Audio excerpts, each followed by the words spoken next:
estamos hablando mal de vos. me diga. Y bueno, ya estoy acostumbrada. No, Diana que comenzó, digamos, ya que estuvo el año pasado, Diana me acompaña siempre, digamos, en estas improntas, además le gusta mucho la sistémica. Eh, Ajá, Abrió un poco la jugada explicando algo del doble vínculo, como ajá, para hacer una antesala, digamos, a lo que es el aporte. Y vos ajá, que contándole a los chicos que, bueno, que vos formás parte de la historia del MRI y sobre todo la referencia, digamos, porque trabajamos también con el libro de Alicia Moreno, el ajá, manual, y que, manual. bueno, que el capítulo del MRI lo escribiste vos Así. y bueno, con ese capítulo trabajamos, así que un poco comentándoles que esto que siempre buscamos, que habíamos compartido el año pasado, que para nosotros, también con Nicolás, que es el profesor que me acompaña en esta materia, Ajá. buscamos que primero se encuentren con las personas, con los rostros, con la historia desde la narración de las personas y después que vayan al texto, ¿no? Como también en esto de algo que parece mentira que tengamos que decir que es humanizar la educación y humanizar la salud, bueno, tiene que ver con esto, ¿no? Ujú, ujú, ujú. Sí, me parece muy, muy linda idea. La verdad que ojalá yo hubiera tenido esa oportunidad.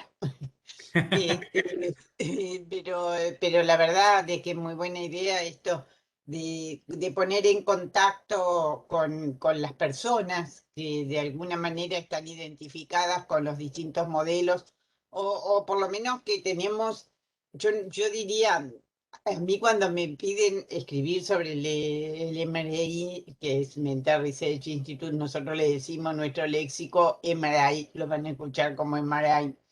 Este, hago un esfuerzo para retomar exactamente las ideas que yo aprendí de los maestros allá en Palo Alto, porque hace muchos años, más de 30 años, y en realidad uno a través de la vida profesional va modificándose, por supuesto, se va enriqueciendo y a ustedes les va a pasar lo mismo seguramente, se va enriqueciendo con los distintos conocimientos que va adquiriendo en el camino de manera tal de que si bien la impronta no se borra, en el sentido de que lo que uno aprendió por primera vez es como lo que se impregna más fuertemente en el cerebro, de todas maneras va integrando y va modificando necesariamente algunas ideas.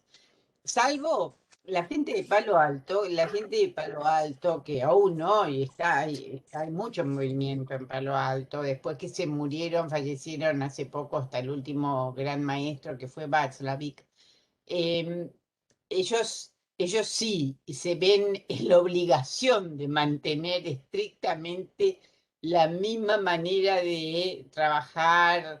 De hecho, todos mantenemos los principios, pero la misma manera de trabajar porque ellos son los encargados de difundir en el mundo el modelo. Entonces, no pueden estar haciéndole modificaciones propias para mantener la identidad de lo que tienen que enseñar, ¿no es cierto? Porque necesitan mantener la identidad. Además, la verdad que por suerte Palo Alto, al haber sido el primer modelo sistémico que tuvo gran difusión en el mundo, tiene como supuestos básicos muy generales. Entonces eso ha permitido a través del tiempo que en distintas partes del mundo este, se, se pudieran hacer modificaciones sin traicionar a los principios de sus maestros, que fueron geniales realmente y bueno, marcaron la gran diferencia entre lo que venían siendo las terapias individuales, las terapias centradas en lo intrapsíquico, básicamente, haciendo un camino a través del estudio de la comunicación que permitió ampliar el horizonte y mirar a la enfermedad, a la patología, de una manera diferente. Es increíble cómo a veces saben que las grandes desgracias, como las grandes guerras, por ejemplo, ellos terminaron la guerra la Segunda Guerra Mundial en el 45 y las guerras ponen en funcionamiento en sus aspectos positivos, que por supuesto que los tienen más negativos que positivos, pero en los aspectos positivos llevan a la gente a pensar y a desarrollar cosas nuevas para solucionar los problemas a veces de la guerra, pero mucho de la posguerra. ¿Con qué se encontraban? Pues se encontraron con que volvían los veteranos de la guerra y venían con traumas, por supuesto, y con problemas graves, y llegaban a sus familias y afectaban a toda la familia. Entonces ellos empezaron justo estaban ya estudiando las cuestiones de comunicación, por eso lo del doble vínculo fue un paso previo, en realidad, que facilitó la mirada interaccional, cómo se pueden estar influyendo mutuamente, eso es interacción, cómo se pueden estar influyendo mutuamente quien porta el problema con otros.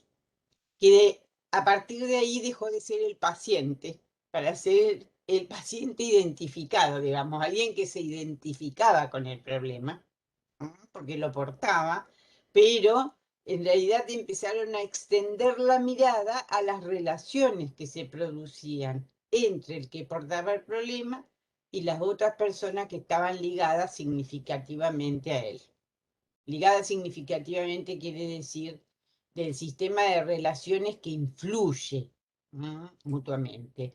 Un sistema de relaciones puede ser, el más común es la familia, porque estamos muy, muy cerca, pero también ustedes son un sistema, es decir, una clase, un grupo de una clase es un sistema de relaciones porque se influyen mutuamente. Una empresa es un grupo de relaciones. Una pareja es un grupo de relaciones, un sistema. Todos estos son sistemas de relaciones. ¿Por qué? Porque se influyen mutuamente. Entonces, Palo Alto partió de la, digamos, de ayudar a solucionar un problema, que era esto de no solamente ayudar al que volvía de la guerra, sino también a los que estaban afectados por él, que eran sus familiares. Por eso mucha de la terapia se identifica como familiar. Pero no es solamente una terapia familiar, porque lo que ellos hicieron fue modificar la comprensión de lo que era una patología o un problema. Y la sacaron del terreno de la patología, de la psicopatología individual tradicional, y la pusieron en la mirada a las relaciones, que es lo que pasa entre el que porta el problema y los que están relacionados significativamente, cómo esas relaciones entre el portador del problema y sus significativos, lo que ellos llaman los otros significativos, pueden ayudar a mantener o a resolver el problema que trae en ese momento que traían los veteranos de guerra. Así que, digamos, pasaron algunos años de investigación y de estudio, pero recién en el 60 ellos deciden, digamos, sacar a la luz un modelo, que fue el modelo de terapia breve, porque además querían que las terapias fueran breves. ¿Por qué? Porque no tenían mucha plata para pagar tratamientos largos después de la guerra. Estaban en una situación de posguerra con problemas económicos también. Entonces, el concepto de economía, ustedes saben que para los norteamericanos es muy importante, y lo incluyeron en el modelo de trabajo. Entonces buscaron un modelo que también fuera breve para que no fuera demasiado caro, porque no podían solventar los problemas. Es como que ahora buscáramos una vacuna realmente muy efectiva. ¿Por qué? Porque no tenemos plata para pagar millones de vacunas. Entonces, esta fue la situación que disparó el modelo, esta fue la verdadera situación que disparó el modelo. Encajó con gente estudiosa que venía estudiando la comunicación, entonces vino bárbaro, porque sacaron el problema del individuo, con lo cual evitaron atender a miles de personas y trasladaron el problema a las relaciones, con lo cual, si nosotros involucramos, esto en general es una regla, si nosotros involucramos a otros en la resolución de un problema, ¿qué piensan que pasa? La resolución se alcanza de manera más rápida. ¿Ah? Entonces, más económica. Así que esto nació de una cuestión puramente pragmática. Y además, en el campo de la ingeniería se había dado otro cambio interesante a raíz de la guerra también, que fue el desarrollo de la cibernética. La cibernética es la ingeniería que trata de la corrección por el error. Fíjense que en realidad ellos tuvieron que solucionar un problema que tenía que ver con enviaban un cañón contra el enemigo y necesitaban alguien que les informara si ese tiro había dado en el blanco o no. Y le informaba a otro elemento, digamos, que a su vez retroalimentaba la información y le decía al cañón, no, cambia de dirección o sí, seguí en la misma. Con lo cual se producía un triángulo de comunicación que se corregía mutuamente. Y ahí salió la noción de feedback, de retroalimentación. Entonces, la retroalimentación que dan los otros ayuda a corregir el error, ayuda a corregir una conducta que es disfuncional, que no funciona, que no sirve. Estas fueron las bases que fundamentaron el modelo de Palo Alto. Uno vino de la ingeniería y otro vino del estudio de la comunicación. Bueno, si les parece, les cuento un poquito porque no es fácil, digamos, desarrollar todo un modelo en una horita y pico, pero bueno, les voy a mostrar los elementos básicos que desarrollaron en el primer modelo, que fue el modelo de terapia breve de Palo Alto, que después se extendió a distintos tipos de consultantes, no solamente una persona o no solamente una familia, sino un grupo. Hoy se usa en muchos contextos, sobre todo en contextos de organizaciones. Sí, Por ahí piensen. puntualizar, por más que parezca una obviedad, digamos, ¿no? Esta palabra es importante, ¿no? Sí, Modelo, pensamiento, es un pensamiento y un modelo que después alcanzó la línea de lo terapéutico, pero es un pensamiento, un modelo. También podemos hablar de un movimiento de época, ¿no? Localizado puntualmente en un lugar geográfico por las condiciones que vos decías también de lo que involucraba la guerra y la posguerra, no es casual, ¿sí? Pero podemos hablar de movimiento, pensamiento, sí, ¿sí? Y modelo, lo claro. cual, tomándolo por ahí, ellos que vieron algo de Kuhn, digamos, de Thomas Kuhn, un paradigma sistémico, que Ajá. después en el MRI se lleva adelante una terapéutica, una terapia sistémica. Sí, les explico un poquito lo que es, porque acá básicamente lo que nos interesa a nosotros es la mirada sistémica, el paradigma, el cambio de paradigma, que como yo les decía, se dio. La gran diferencia fue de mirar al individuo y tratar de entender la disfuncionalidad o la patología en sí mismo, adentro de la cabeza, para poner un nombre, en la relación entre sus emociones, pensamientos y acciones, para pasar a entender que el problema tenía que ver con lo que una persona hacía en relación a otras. Eso es pasar la mirada de lo individual a las relaciones. El enfoque sistémico, es decir, la metodología o la epistemología sistémica, paradigma sistémico, lo que hace es sacar el foco del individuo, del elemento individual, hacia las relaciones. Entonces, por eso les expliqué lo de la cibernética, porque esto que vino de la ingeniería, en otras ciencias ya se estaba pensando en las relaciones. En la economía, por ejemplo, empezaban las, eh, mm, las escuelas, los modelos, acerca de entender el fenómeno económico como un fenómeno de relación entre la oferta y la demanda, no ver la economía como algo valioso o no valioso en sí mismo, sino algo es valioso en tanto lo demandan. Las leyes de mercado, ¿no? Esto que estamos usando hoy, en realidad tiene su base allá. En la matemática se dejó de entender la relación es decir, el número en sí, el valor del número en sí, por la fórmula, por la relación entre A y B, entre dos componentes y cómo se influyen mutuamente. Si yo modifico uno, modifico el otro. ¿Mm? En la biología se empezaron con las teorías acerca de cómo las células se conectaban entre sí y se influían mutuamente en vez de estudiar la célula en sí misma. ¿Mm? Entonces empiezan los sistemas orgánicos a ponerse en la mira. Todo lo que es sistema habla de relación.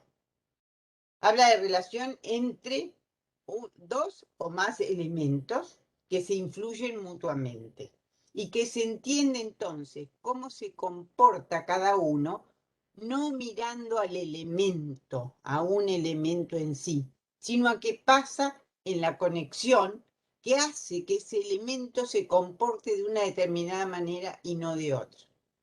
Esto es una mirada sistémica, que es un paradigma que cambió totalmente la mirada, y se desprendieron muchos modelos en psicoterapia.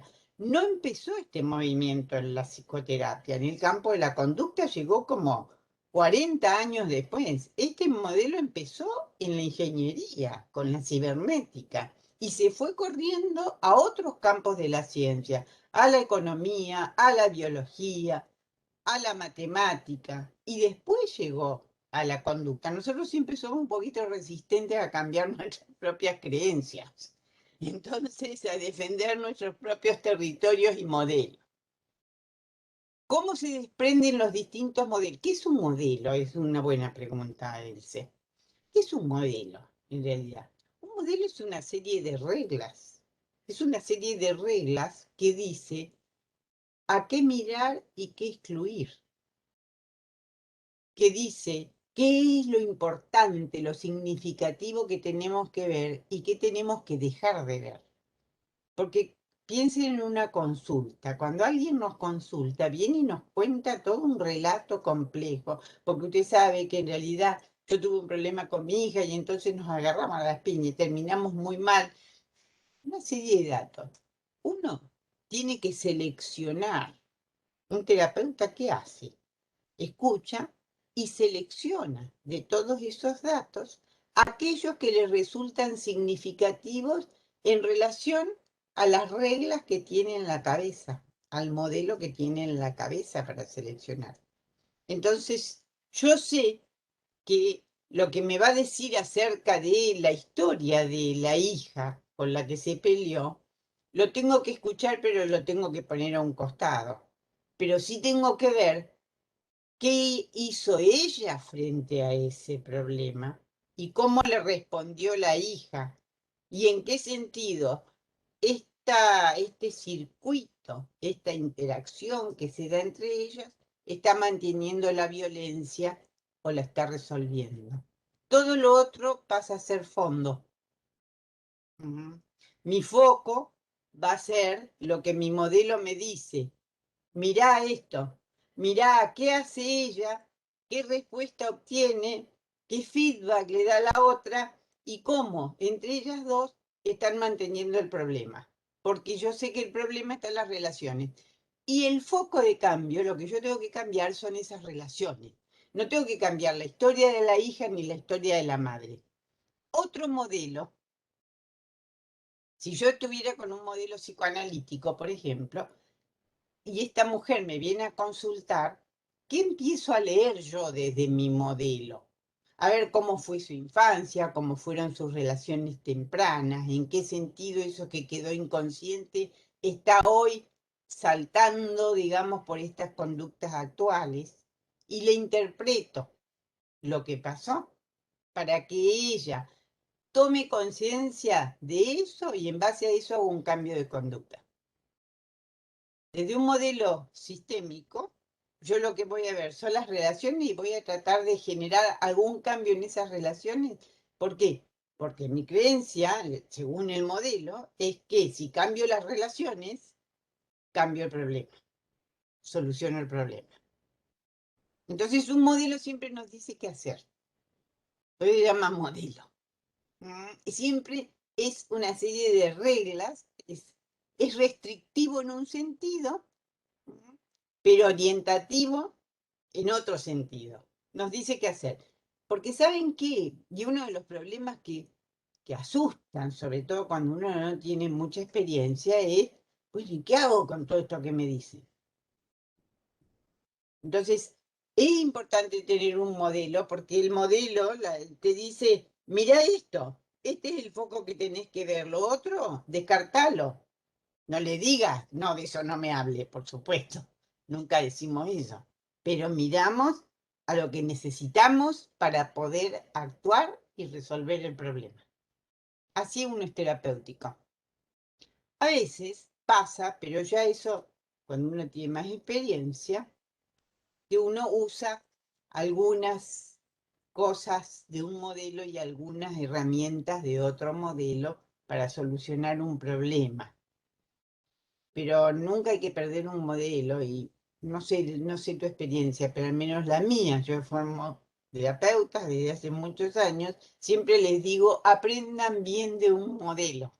Después, una vez que tengan claro un modelo que les encaja, que les gusta, que les parece bien, porque nosotros elegimos los modelos también en relación a cómo somos nosotros mismos, a cómo encaja con cada uno de nosotros mismos. Después hay tiempo para aprender de otros y poder integrar o alternar un modelo con el otro y adecuarlo más a determinada gente o a determinados problemas. Pero es importante conocer un modelo. Entonces, un modelo se desprende siempre de algo mayor, de un paraguas mayor, que es un paradigma, digamos, que sustenta determinados principios. El sistémico sustenta que vivimos en relación, que vivimos en contextos y que entonces nuestras conductas tienen que ver con los contextos en los cuales nosotros estamos incluidos, a los cuales afectamos y nos afectan. Sería entonces, disculpa, Ruth, tomar la cantidad de variables, la mayor cantidad de variables que se ponen en juego, digamos, porque en la sistémica habla como de cierta complejidad el paradigma sistémico, y uno no lo podría abarcar todo, digamos, como lo comenta usted, por eso está la necesidad del modelo, digamos, poder recortar algo. Exactamente, exactamente.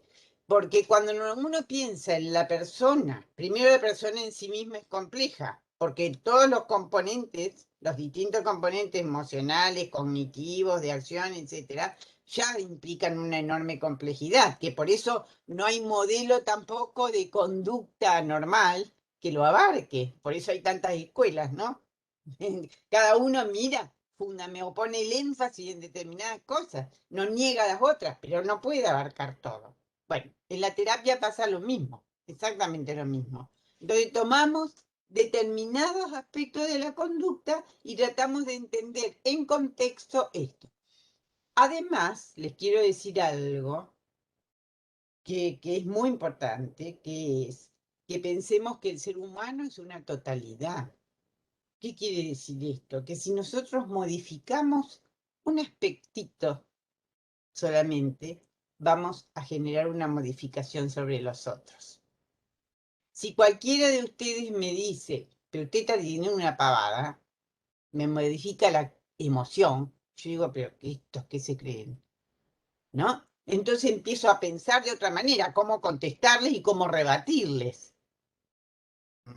a ustedes lo que me están diciendo. O a decirle, bueno, sí, tienen razón, me voy, mejor no pierdo el tiempo, qué sé yo. Pero con esto quiero decir que la complejidad está relacionada intra. Es decir, está relacionada en los elementos internos que la componen y en las relaciones con los demás, con el contexto. Entonces no es necesario modificar todo. Por eso no podemos tener todo a la vez en la conciencia, en el foco, pero no es necesario tener todo.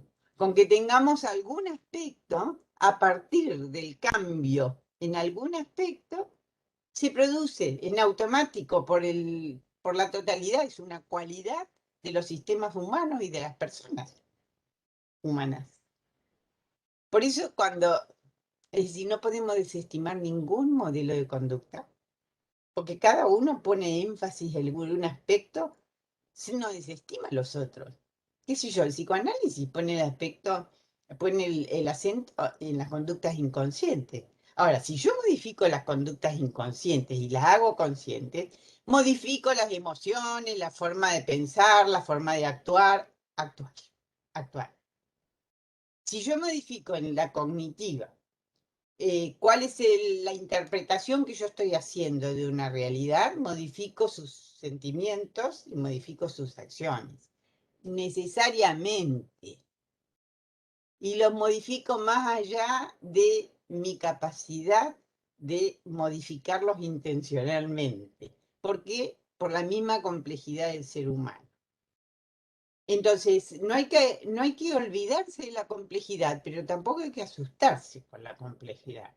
En el sentido de que no es necesario que uno tenga en la cabeza, en el foco de la conciencia, todas las variables a la vez. Tomamos algunas, pero ya con que modifiquemos algunas, modificamos más allá de nuestra, a veces mucho más allá de nuestra intención. Por eso, Palo Alto, cuyo valor de economía fue muy importante, la economía para los norteamericanos es muy importante, pero no entendida en el sentido económico solamente, aunque a ellos los movilizó por la posguerra lo económico, pero después entendieron el valor de la economía con tratar de hacer el mínimo cambio posible en la conducta para esperar que reverbere en otros cambios. Una conducta que empieza a ser diferente, es decir, si esta mamá deja de pegarle a la hija cada vez que se encuentran o cuando tocan determinados temas, ese pequeño cambio puntual seguramente que reverbera en otras cosas. ¿Por qué? En otros cambios de conducta. Primero porque la hija va a empezar a ver a la mamá de una manera diferente y va a empezar a comportarse de una manera diferente. Y a partir de que la hija se comporte de una manera diferente con la mamá también va a empezar a tener conductas que antes no tenía y que no tienen que ver con la violencia. ¿Hasta dónde reverbera eso? Uno nunca lo sabe. Miren, les voy a contar una anécdota que viví no hace mucho. Yo venía antes de la pandemia en el avión de Buenos Aires para acá. Y en el momento de bajar, me encuentro con una mujer que se me acerca y me dice, ¿usted es la doctora Casabianca? Sí, le digo, usted no se acuerda de mí, pero yo la consulté hace como 10 años. Usted sabe que desde esa conversación, tuvimos una sola conversación, por eso no me acordaba de ella, esa conversación me cambió la vida. Entonces, sí, dije, qué bárbaro. Y entonces me dice, sí, porque yo estaba que no sabía si me divorciaba o no me divorciaba. Y usted me dijo, ¿y cómo va a seguir con su profesión? Yo soy médica, me decía ella. Yo soy médica. Y entonces pensé que le dije, ¿y en esta situación cómo va a seguir con su profesión?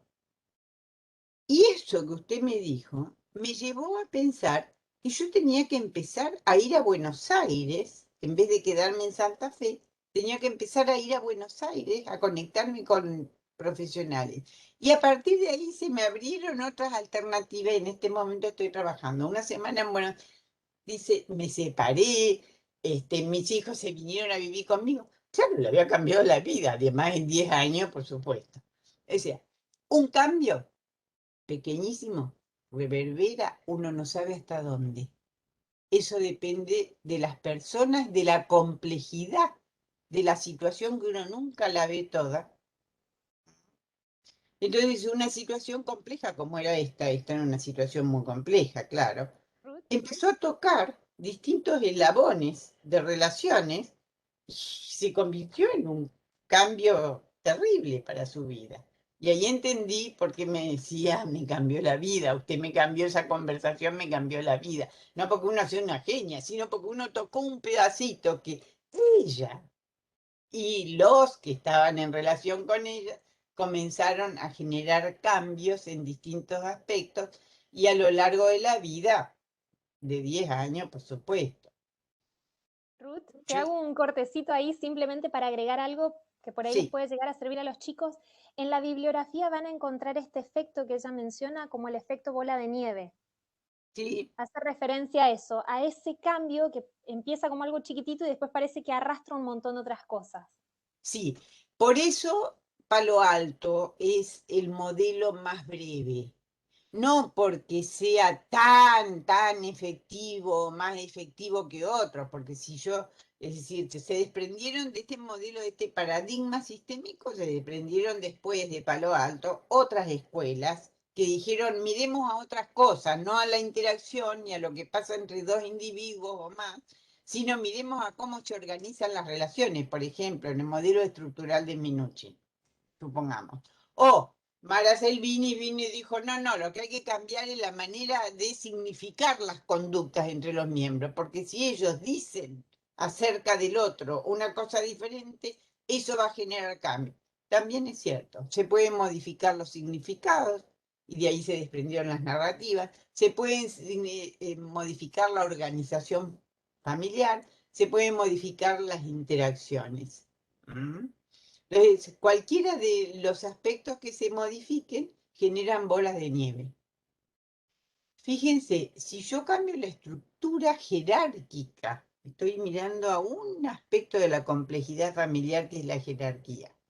Si yo logro que padres que han sido desautorizados permanentemente, que son ninguneados o peor por sus hijos, insultados, etc., y logro que los padres retomen autoridad sobre los hijos y los hijos logren respeto y le obedezcan, ¿cuántas cosas puede cambiar eso? No solamente en la visión hacia los padres, cómo la madre ve al padre, cómo los suegros los ven a ellos, cómo el vecindario, cómo los ven en la escuela, y entonces cómo las maestras cambian la relación hacia. Es una cosa que no se puede creer. ¿Cómo se puede reverberar? Esto depende en parte de la inteligencia de la gente para ir trasladando a otros contextos los cambios. Y en gran parte la flexibilidad, por supuesto. Que ya sabemos que es un rasgo que algo de congénito trae. Hay gente más flexible, gente más inflexible. O sea, gente capaz de generar más cambios y en más áreas, y gente capaz de generar menos cambios en menos áreas.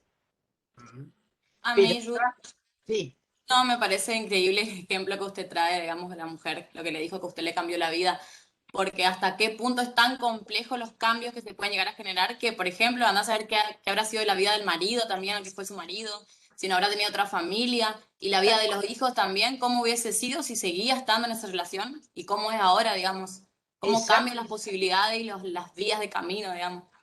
yo me hubiera podido quedar 2 horas a conversar con esta mujer, con mi ex paciente, preguntándole todo esto que vos estás diciendo, que a mí también se me cruzó, porque cuando uno es curioso, digamos, y es lo fundamental para un terapeuta, ser ético y curioso, digamos, claro, me hubiera quedado a averiguar todos los cambios que se han producido en aquellos que ella tocó. Y esto es muy importante, ¿saben qué? Si pensamos en la ética, la responsabilidad social. Porque la responsabilidad social de la cual se habla tanto tiene que ver justamente con que no somos solos y las cosas que hacemos no terminan ni en nosotros ni en aquel específico a quien dirigimos las cosas. se multiplican, reverberan y se multiplican. Si yo trato mal a un empleado en una empresa, esa conducta no termina entre el empleado y yo. Esa conducta reverbera hacia los otros, hacia la familia de los otros, hacia los sindicatos. Uno no sabe. Entonces es importante sí tener en cuenta que no somos solos y cualquier cosa que hagamos tiene efectos sobre otros más que uno a veces no puede prever. Uno a veces no puede prever. La mayoría de las veces uno no puede prever. Fíjense, yo me acuerdo cuando yo hice la tesis doctoral mía, hace unos años atrás, yo trabajé sobre ansiedades infantiles, sobre chicos con fobias, básicamente, chicos con temores, no con fobias específicas, sino con temores en general, ansiedades. Algunos tuve oportunidad de seguirlos hasta 3, 4 años después que habían terminado los tratamientos. Y el chico que no podía salir de la casa o separarse de la madre, 4 años después, había cambiado totalmente en sus relaciones sociales, iba a fiestas, iba a deportes, pertenecía, se iba a campamentos, había, es decir, una serie de cambios, no solamente que tenían que ver con los temores, cambios que tuvieron que ver con cómo se plantaba frente a los otros, su autodeterminación, su capacidad para enfrentar e iniciar actividades nuevas, para hacer cosas que nunca se le había ocurrido. Entonces, eso para mí fue tremendo porque como fue tipo investigación, digamos, investigación sobre muchos casos, me confirmó esto que a veces uno dice que lo vive en la vida cotidiana, lo puede vivir, sobre todo con los ex pacientes. Y en estos lugares tenemos un privilegio, ustedes como yo, que son ciudades que tienen un tamaño mediano, de manera tal de que uno puede seguir a la gente. Uno puede, tiene la contra de toda la cuestión de la confidencialidad, vieron, y todo, la otra cara de la moneda. Pero tenemos la posibilidad de percibir cómo nuestras acciones terapéuticas pueden reverberar años después en aspectos que uno no se los imagina. Entonces, yo siempre digo, si en este momento del país nosotros estamos en un aspecto de restricción, y no me refiero a la restricción del aislamiento encerrado en la casa que estamos viviendo hoy, sino en el sentido de que hemos ido perdiendo recursos. Hemos ido, digamos, empobreciéndonos en un montón de cosas. Es tan importante poder hacer una terapia breve. Es tan importante el factor economía, empieza a ser tan importante. Economía de tiempo, economía de energía que uno implementa.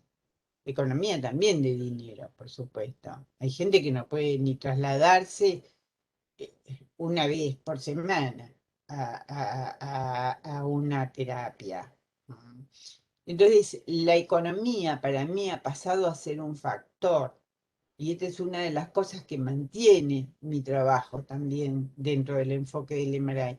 Porque el MRI, dentro de todos los modelos sistémicos, es el más económico. ¿Por qué? Porque está muy centralizado en tratar de modificar cuál es el circuito que está manteniendo el problema, y una vez que lo modificó, confía en la gente, y que la gente que logró modificar el circuito que mantiene el problema puede trabajar por sí misma en la vida e ir ampliando a ir reverberando, digamos, e ir ampliando sus beneficios en otros aspectos, no solamente en el aspecto que trajo como problema.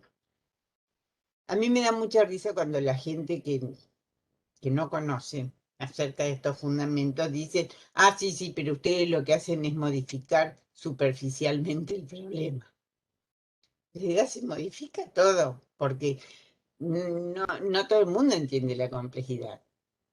No todo el mundo entiende la totalidad en el sentido de la relación entre los distintos componentes, tanto individuales como en la relación con los demás.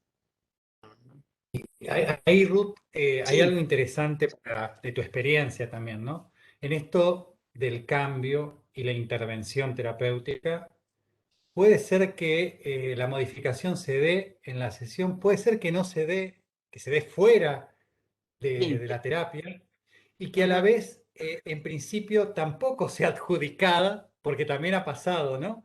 Que no sea adjudicada a la terapia. Sí, sí, puede ser. Además, a veces no es a veces no estamos seguros, nosotros creemos que tuvo que ver con la terapia y tuvo que ver con algo que se le ocurrió a la gente. Por eso es muy difícil hacer seguimientos para las investigaciones de la posterapia, justamente, porque a veces nosotros creemos, a ver, vamos a un ejemplo para entender. Supongamos que vienen padres a quejarse de que el chico se porta mal en la escuela y que entonces la maestra los mandó porque tienen porque si sigue así con esta mal disciplina lo van a mandar afuera. Cuando nosotros investigamos, empezamos, ¿qué tratamos de ver? Tratamos cuál es el deber, cuál es el foco que mantiene el problema. ¿No? En el libro este de Alicia, esto está bien claro explicado, así que no necesitan quizás demasiada explicación. Entonces, resulta que eh, el chico se porta mal en la escuela, la maestra la llama a la madre, que es lo que normalmente se hace.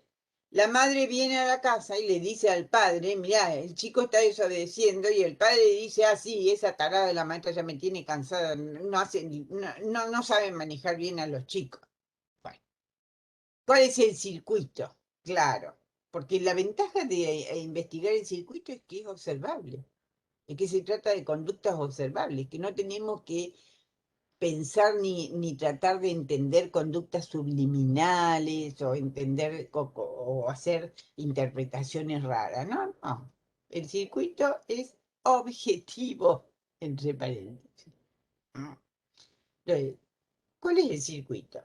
El chico se porta mal, la maestra la llama a la madre le comunica al padre, el padre critica a la maestra. ¿No? Y eso, por supuesto, es comunicación. Todo es comunicación que se ve. Mensaje de comunicación que se ve, que se percibe.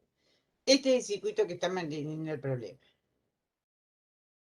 Cosa muy diferente pasaría, uno de los cambios que se nos podría ocurrir, es decirle al padre, mire, lo que usted piensa de la maestra, guárdeselo. ¿Vio? Es decir, a lo mejor usted tiene razón. Es probable. Pero de todas maneras no es bueno que su chico escuche una crítica a la maestra porque no va a reconocer autoridad y lógicamente se va a portar mal en la escuela.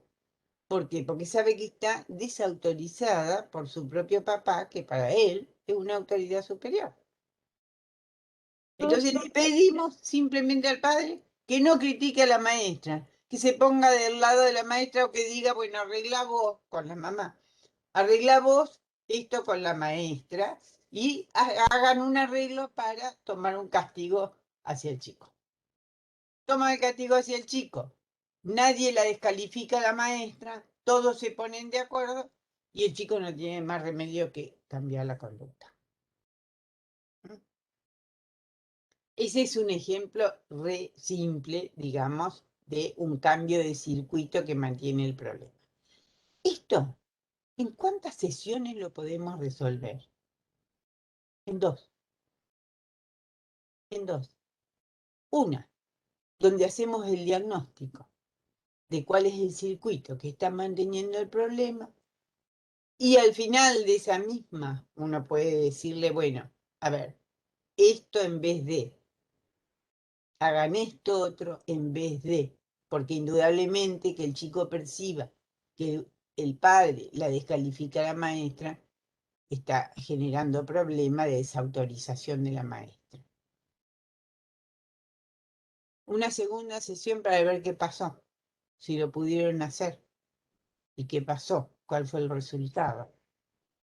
Y después, trabajaría yo, Y después les diría, bueno, miren, vamos a hacer una cosa, dejemos pasar un tiempo para ver si esto se puede mantener y me cuentan. Vengan dentro de un mes. No tenemos conductas de riesgo ahí, ¿no es cierto? Entonces pueden esperar un mes para volver y contarme si pudieron mantener el nuevo circuito, el circuito beneficioso, el que pone en funcionamiento la bola de nieve blanca. Ujú. Y se acabó. Ruth, ¿se me escucha? Sí, Te quería hacer una pregunta con este ejemplo que vos traes de la maestra.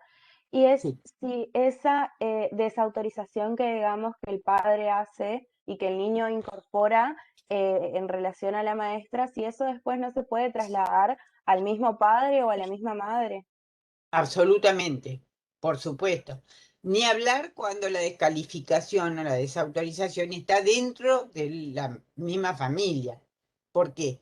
Porque si bien es cierto, el vínculo con la maestra es un vínculo significativo de importancia para un chico, ojo, la escuela tiene mucho más importancia de la que a veces pensamos.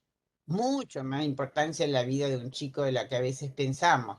Y más en las organizaciones familiares actuales. Ya no es como antes, como generaciones anteriores, donde la familia era la gran autoridad y la gran fuente de influencia de los chicos. Hoy hay muchos influencers, hay muchos influenciadores sobre la vida de los chicos.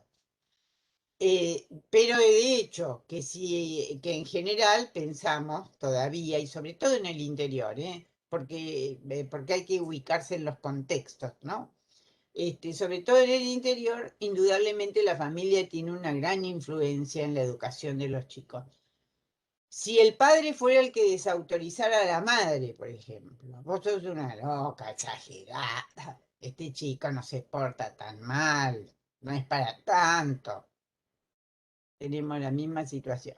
El chico percibe la desautorización de la madre no tiene autoridad para ponerle límites al chico. Si se los pone el chico no los escucha o no le lleva el apunte y tenemos ahí cómo se sostiene el problema. Muchísimos problemas en chicos, muchísimos, están mantenidos por estos tipos similares de circuitos. Ruth, Muchísimos. te comparto una que me pasó, donde el Sí. circuito en realidad, yo me percato que el circuito de descalificación venía de parte del padre hacia la terapia, ¿no? La Ah, madre me contacta que estoy atendiendo al chico y encuentro que el circuito es que porque le paga la terapia, o sea, una frase, ¿no? sí, Yo te pago, no sirve para nada, pero te pago algo. claro. Entonces, ¿qué es lo que hice para cambiar el circuito? No le ¿A cobré. usted no le molesta, perdón, que tome mate? No, no, para nada, ¿No por le favor. molesta? Bueno, sí, No, no. perdón, Nilsson. Pero es- la descalificación pasaba porque. Ahí te pasa Nicolás, el profe le pasa un mate. El Bien. profe Nicolás te pasa un mate. La calificación La de la terapia, descalificación. fíjate vos, Sí. ¿no? De la terapia pasaba por este uso de poder que él tenía de que descalificaba Ajá. la terapia, pero le pagaba igual. No sirve, pero te pago.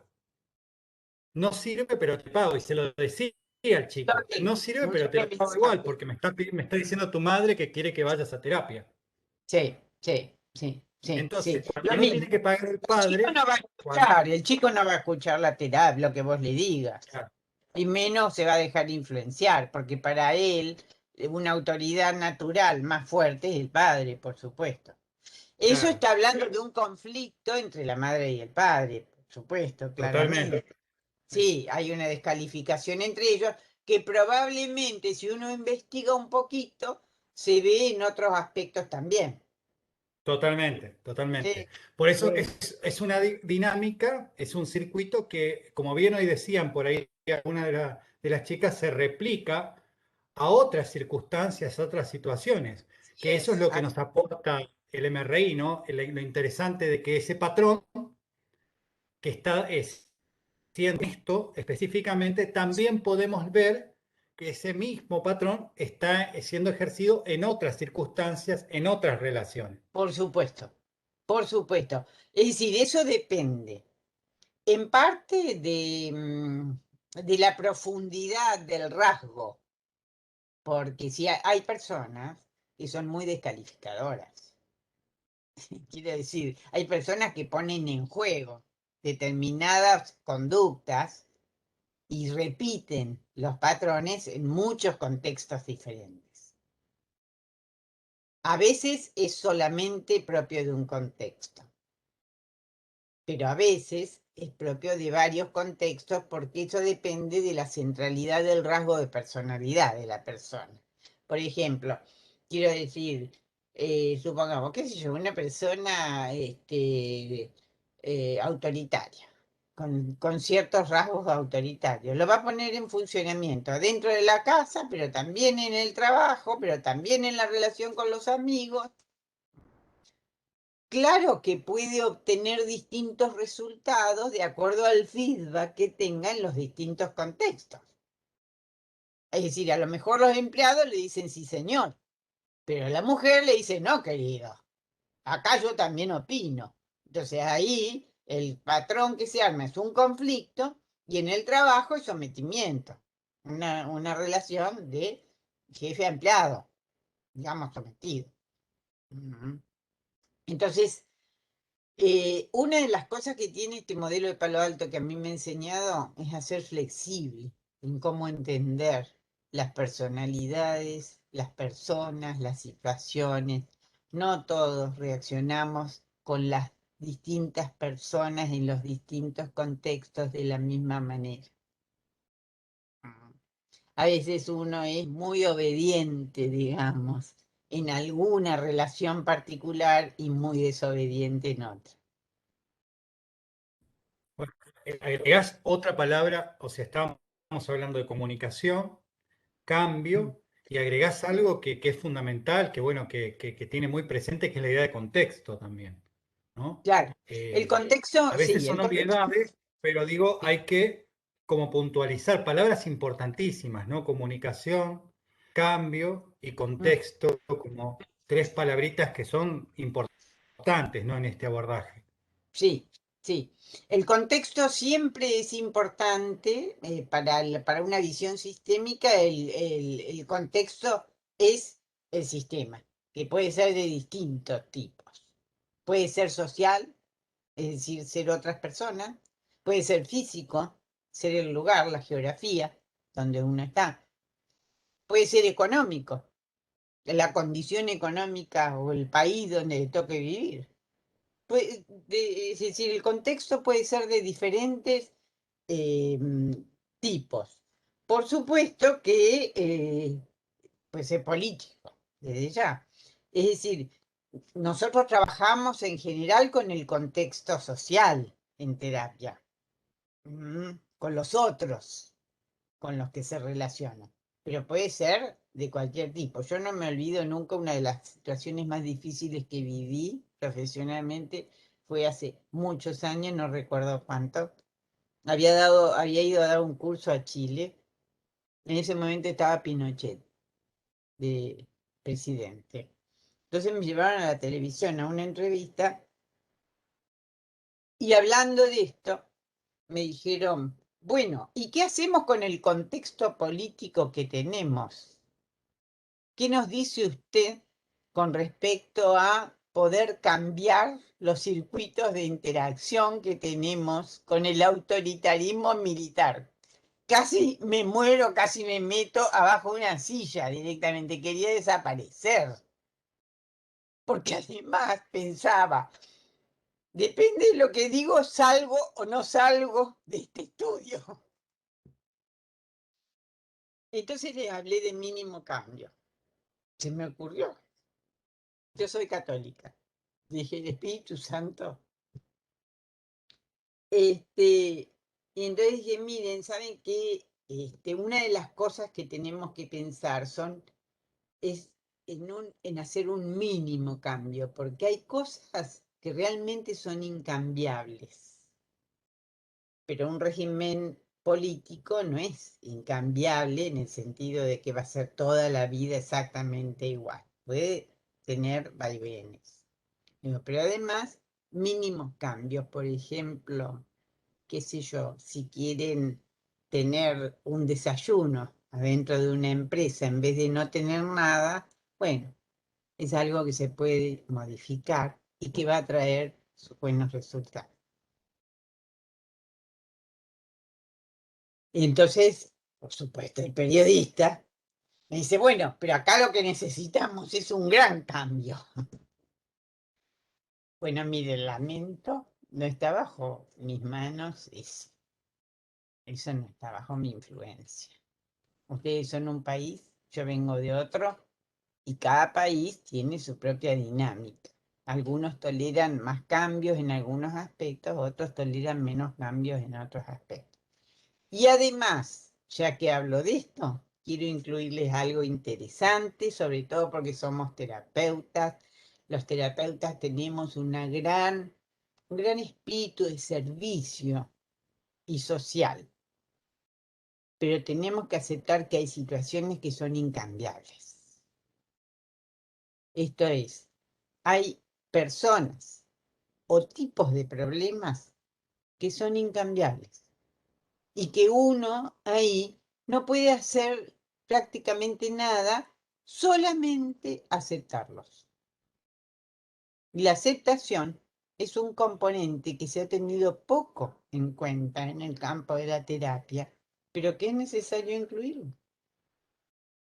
Hay No cosas se que no se podría pueden. pensar la aceptación también como un cambio, porque depende de qué Claro, situación o en qué. muchas personas, claro, sí, es un cambio que hay que hacer, claro, claro.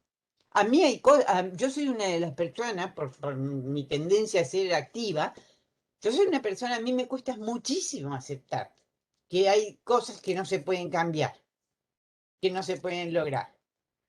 Con el tiempo y la baqueteada que me ha dado la profesión, me he dado cuenta ahora cuando superviso de poder decirle, bueno, mira esto, hagas lo que hagas, va a seguir igual. Te cuento Porque, una experiencia así cortita, digamos, ¿no? No sé si la mayoría por ahí conoce que existe algo que se llama Cotolengo, un lugar de la obra de ajá, Donorione. sí, Y bueno, a mí me también. tocó trabajar con la obra de Donorione mucho Ujú, tiempo y sobre todo en Buenos Aires. sí, Son varios pabellones y cada uno tiene su nombre por algún fundador que ayudó con ese pabellón, pero también por ahí están agrupados por distintos diagnósticos, ¿no? Y entonces una de las cosas que fuimos trabajando cuando formamos parte del equipo, era la cuestión de la gente, el personal que trabajaba con los motores, con los que tenían problemas motores, ¿no? Que se ajá, desanimaban, se entristecían, y ujú, entonces esto que dice Ruth me parece importante, porque llegado un momento, veía los otros pabellones que producían cambios, ¿sí? claro. El tema Hasta de la en algunos casos. discapacidad es un tema. Sí, sí, sí. Y entonces trabajamos con el personal la cuestión de la aceptación y Claro, poder, porque claro, al visualizar y al comparar, sí, todos los otros pabellones algún cambio se producía, en algunos casos eran más significativos, hasta hubo un grupo claro. que comenzó a salir fuera del Cotolengo, fue la primera experiencia de vivir afuera del Cotolengo. Claro, Ujú, entonces, y acá siempre, todos los días, parecía que no había avance, que no había cambio, y claro, eso, como visualizar y digerir eso, hacía que una de las opciones que tomara la dirigencia era hacer modificación de personal constantemente. claro. Pero también lo otro que Modificar lo vimos, que porque podían modificarse. exactamente, se modificaba Claro, el personal, pero se veía que había un tiempo, ¿no? Un tiempo que volvía a producirse cansancio, la gente pedía licencia, se enfermaba. Fíjense qué interesante, ¿no? Porque estamos hablando de un sistema. Y entonces absolutamente. comenzamos a trabajar el tema de la aceptación. Ajá, qué bien, qué bueno. Comenzar a ver también dónde visualizamos. Depende qué preguntas hacíamos. Ajá, Otra cuestión importante del valor de la sistémica. La pregunta focaliza en lo que se mira. Y entonces, absolutamente. al La pregunta es preguntar, toda una intervención. Sí, exactamente, entonces se lograba visualizar otras cosas, vivenciar otras cosas, y entonces ese cansancio que venía muy de golpe, a muy corto plazo, en el grupo que trabajaba con ese pabellón, bueno, algo se modificó. Tampoco, en esto que dice Ruth, no esperábamos que cambiara la situación de las personas que estaban en ese pabellón. claro, claro. El tema de la discapacidad en general es un tema complicado para cualquier terapeuta, porque esto de que queremos que todo cambie, ¿no? Que los terapeutas siempre estamos aliados con el cambio y la ayuda y hacer que la gente viva de otra manera. Uno se entusiasma con esto y no se da cuenta de hasta dónde los recursos. También la cuestión de los recursos es muy importante, porque todos los enfoques sistémicos están muy centrados en movilizar los recursos, desde el supuesto que todo el mundo tiene recursos para el cambio, ¿no? Que todos tenemos recursos para el cambio, que lo que nos pasa es que nos quedamos como anclados, estereotipia, esta tendencia a, ¿cómo les puedo decir?, a seguir usando los hábitos, tanto de pensamiento como de conducta, como de sentimientos, es muy fuerte. Yo no sé cuál será la tuya y tu experiencia, pero yo a través de mis cuantos años de profesión, si he visto algo difícil de modificar son los hábitos. Más a veces que la solución de un problema que aparentemente es muy grave, muy agudo, que puede generar una crisis, pero se puede modificar. Pero los hábitos, bueno, por eso los que hacen dieta, de que se dedican a nutrición y todo eso, viven peleando con los pacientes, pobres, ¿no? Porque, o sacar del hábito del sedentarismo, es terrible modificar los hábitos. Y los Hola. circuitos de interacción están basados en hábitos. Pero lo peor es que los circuitos involucran hábitos de dos o más, entonces se refuerzan mutuamente. ¿Qué pasa? Cuando un padre quiere, por ejemplo, si el padre descalificador quisiera modificar esta actitud de descalificación con la mamá, lo puede hacer, pero que el chico va a seguir haciendo cosas para que el padre descalifique a la madre, seguro. ¿Mm? Entonces, modificar el hábito lleva tiempo, paciencia, ver el recurso, pero no enamorarse del recurso, ni idealizarlo. No hay recurso para cualquier cambio. Sí, Hola. Ah, sí, yo sí, dije, te escucho, te funciona. escucho. Romina, sí. Le tenía una consulta. Algo dejó entrever, pero quería consultarle qué opina sobre la formación del terapeuta. Mm. La formación es decir, a ver, esta pregunta es amplia, pero la formación del terapeuta implica básicamente dos cuestiones que son una, que necesita estudiar, necesita formarse desde el punto de vista técnico y estudiar y leer. Ahora, por suerte, hay internet que en la época en que nosotros estábamos no existía, así que formarse era mucho más difícil, pero ahora se accede a internet, se accede a las investigaciones, se accede a la bibliografía, se accede al nuevo conocimiento con mucha más facilidad. Hay que estudiar. Y segundo, yo creo que es importante formarse como persona y formarse como profesional con la supervisión. Las dos cosas. Es decir, formarse como persona, a mí a veces me preguntan, ¿es necesario hacer terapia? La verdad que no creo que es indispensable, pero ayuda un montón. Ayuda un montón. Yo hice 8 años de terapia en la época aquella psicoanalítica, porque cuando empecé no había otra cosa. Y la verdad, ¿me ayudó a resolver algún problema? No sé, probablemente no algo que yo recuerde puntualmente, pero el conocimiento que me dio de mí misma fue muy valioso. Por eso yo aprecio tanto todos los modelos. En otro momento que tuve que resolver problemas. De pareja, fui a un terapeuta de pareja y me ayudó a resolver eso. En otro momento que tuve ciertas dificultades personales para afrontar determinado tipo de situación, fui a un cognitivo y me ayudó a resolver eso. Entonces, no es indispensable, pero que ayuda, ayuda. Y que además uno necesita conocer cuáles son sus agujeros negros, digamos, es importante. ¿Cuáles son esas dificultades?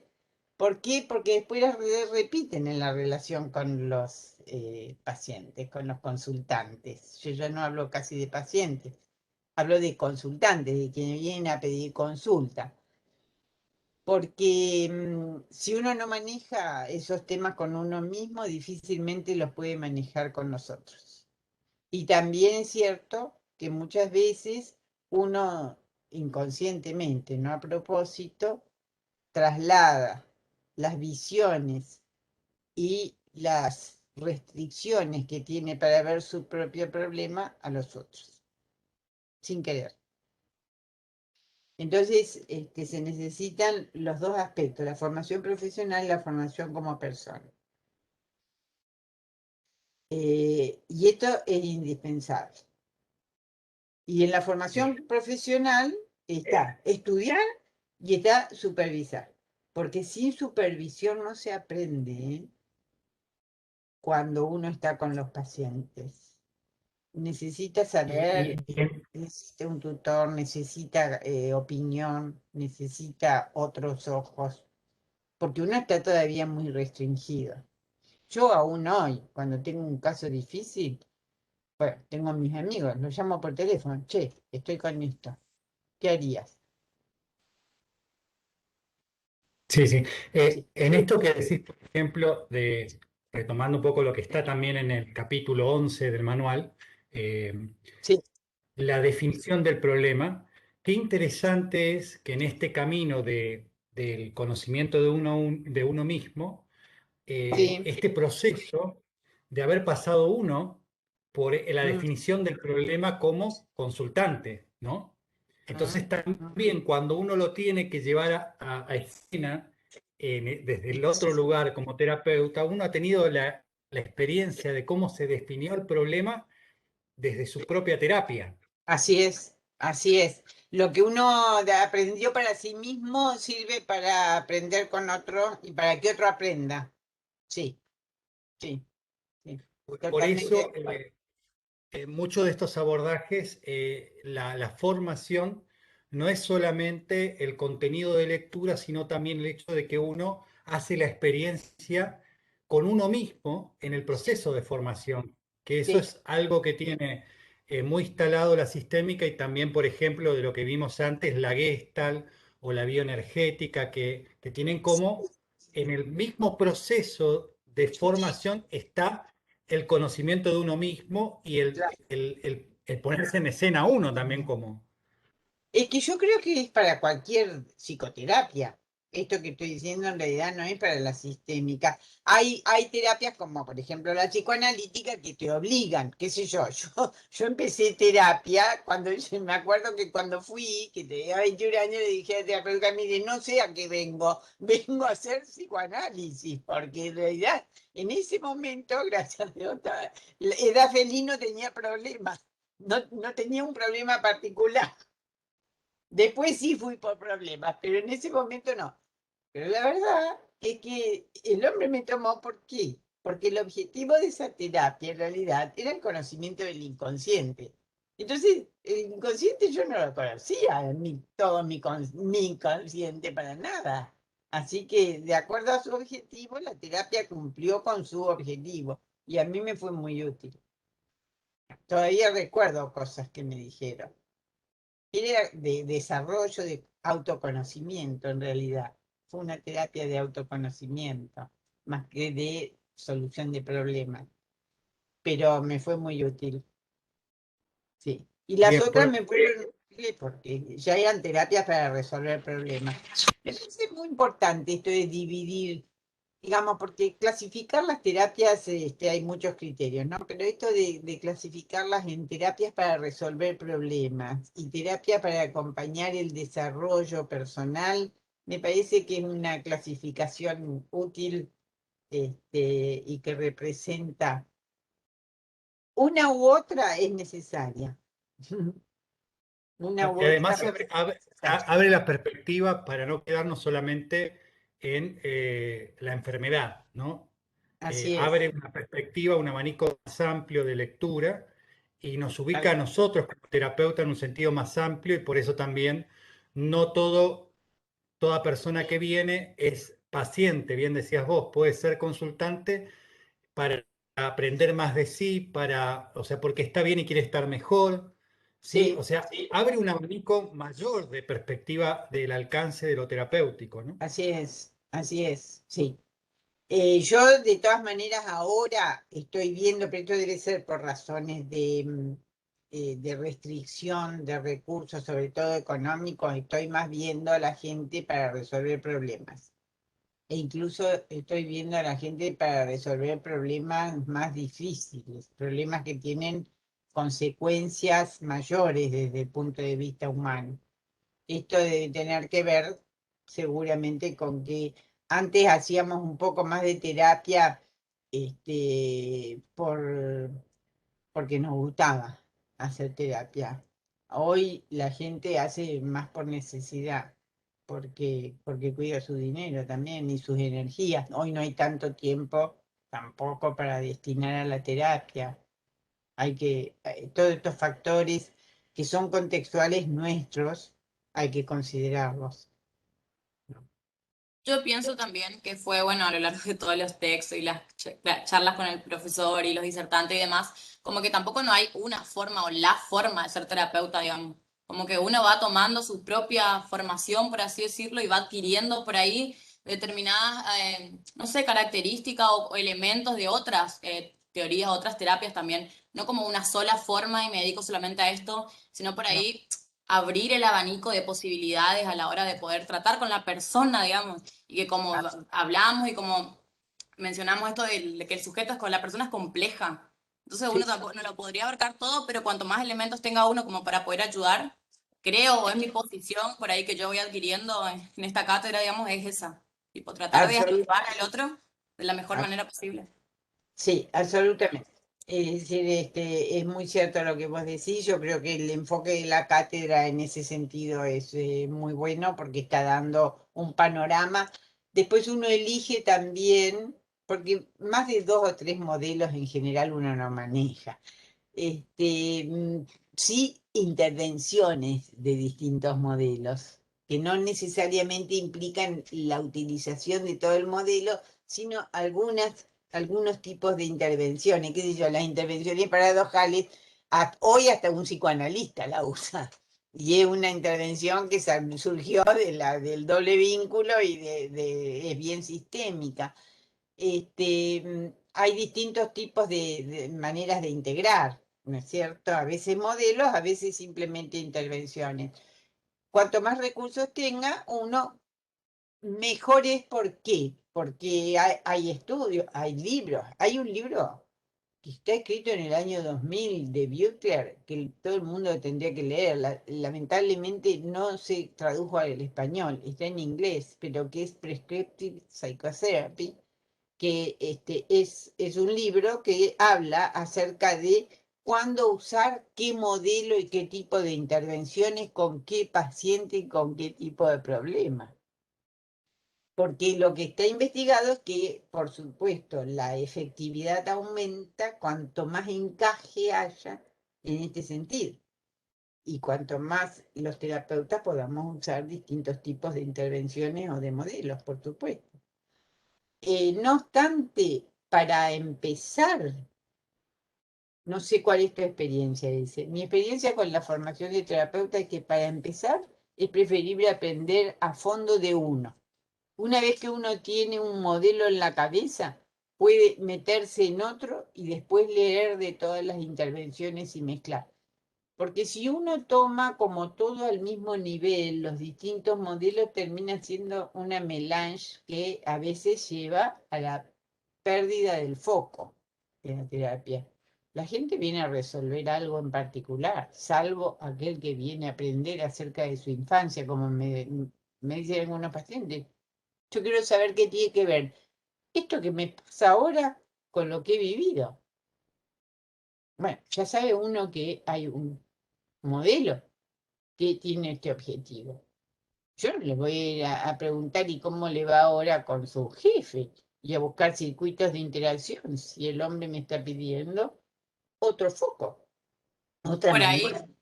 tener en cuenta también la cuestión ética, que uno no lo puede abarcar todo, digamos, entonces ayudar de la mejor manera que se pueda, y si uno no puede, también ser ético, decir, bueno, yo con esto no puedo, digamos, esta no es mi modelo, Claro, o no por tengo los elementos supuesto. para...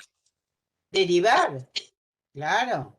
Es decir, hoy, por ejemplo, yo hace años atrás hacía mucho psicodiagnóstico, hoy no hago psicodiagnóstico. ¿Por qué? Porque mi modalidad de trabajo me ha llevado a que clínicamente me doy cuenta cuando se necesita alguna otra cosa, pero por años de desarrollo, o que cuando tengo alguna duda o un psicodiagnóstico formal, derivo. Por supuesto, no, yo esto no lo hago. Aprender a decir esto no lo hago es una cosa que lleva su tiempo. Yo Este, creo, ahí, Ruth, esa tensión constante, digamos, de esto que vos decís, Ivana, me parece fantástico, de declarar la limitación humana. claro, O sea, claro, todos tenemos limitaciones. Y también totalmente. esa tensión entre el declarar, digamos, nuestra limitación como seres humanos y Ujú. también no tan seguro de que lo sé a lo que supuestamente sé, como una tensión necesaria, siempre un resguardo ético, para mí ese sería el Sí, resguardo ético, de no sí, creérmela en lo que sí. supuestamente sé y Ujú. también poder decir, por ejemplo, en mi proceso humano como persona terapeuta, mi alcance hoy pasa de que me encanta en este momento la orientación vocacional, hoy ya no me encanta la orientación vocacional porque Ujú. también tiene que ver en cómo te encuentra a vos en tu proceso humano Tal cual. y está relacionado con el ser terapeuta. O sea que también tenemos que tener esa mirada dinámica de que puede ser que en un momento de nuestra vida nos creamos como adecuados para trabajar con niños y hoy ya no. Por Claro, ejemplo, por decirlo, digamos, ¿no? Y claro. eso también Ujú. poder permitirnos nosotros, reconociendo que nuestro proceso humano también influye en nuestra praxis, en nuestro modo de trabajar y nuestra elección de trabajo. Así es, así es. Porque en eso Silvana te comentaba, hay un encaje también de uno con los modelos. Yo hay modelos que me parecen muy valiosos, pero que yo no me siento como contenta y satisfecha de poder llevarlo a la práctica. Que no me interesa meterme, profundizar y usarlos. Que si veo que en una persona, porque hay coherencia entre los tipos de personas y los tipos de modelos y los tipos de problemas, lo necesita, pues derivo, claro, derivo. Pero hay modelos que no me gustan, o tipos de intervenciones que no puedo hacer. Ah, tipos de intervenciones que yo no puedo hacer. Por ejemplo, a mí me molesta mucho trabajar con gente, yo no tolero la mentira, a nivel personal. No pude trabajar, trabajé una sola vez con adictos. Cuando me di cuenta que me macañaban, que me mentían, dejé de trabajar y no volví nunca más al campo de las adicciones. Hay otros modelos que yo no los uso, por ejemplo, hay tipos de problemas que yo no atiendo, como los trastornos de alimentación. ¿Por qué? Porque creo que son una subespecialidad que necesitan de toda una organización para el trabajo, o los casos graves de violencia, que necesitan toda una organización y que yo no quiero, no tengo ganas a esta altura de la vida, o no me ha gustado meterme con eso. he atendido 2 o 3 en otra etapa de la vida, me he dado cuenta que no me gusta, que no me siento satisfecha. No nos olvidemos, a ver, que el trabajo para uno es una de las cosas más importantes de la vida, ¿no? Y que uno tiene que estar satisfecho y tener placer en el trabajo. Es uno de los grandes placeres de la vida, trabajar. Mm. Si uno lo puede hacer, cuanto más placentero, mejor. Entonces, no hay nada que nos obligue, salvo excepciones muy raras, a trabajar de una manera o de otra. Y por suerte, en nuestra profesión, tenemos muchas alternativas. Tipos de problemas, tipos de terapia, tipos de intervenciones, con determinada gente sí, con determinada gente no, salvo situaciones que tocan la ética, por supuesto, pero quiero decir, ahí la ley y la ética nos ponen freno a nuestros gustos, digamos, a lo que nos gusta, ¿no es cierto? Pero, pero tenemos posibilidades de elegir. Por ahí también intentar forzar esto que dice usted de poder estar en un determinado modelo va a afectar también a la persona que viene a consultar, digamos. Y se supone que la relación tiene que ser buena, positiva, de empática, comprensiva y demás. Y cómo yo actúo de esa manera, si a mí me está influyendo, porque no me estoy sintiendo cómoda tampoco en este modelo. Ni yo ni el otro no podemos construir nada, digamos. No, miren, de lo que yo no estoy realmente convencida, no voy a convencer a nadie. A ver, convengamos que cualquier tipo de terapia es influencia. Cualquier tipo de terapia es influencia sobre los otros, ¿no es cierto? Nos guste o no nos guste, digamos que somos directivos o no.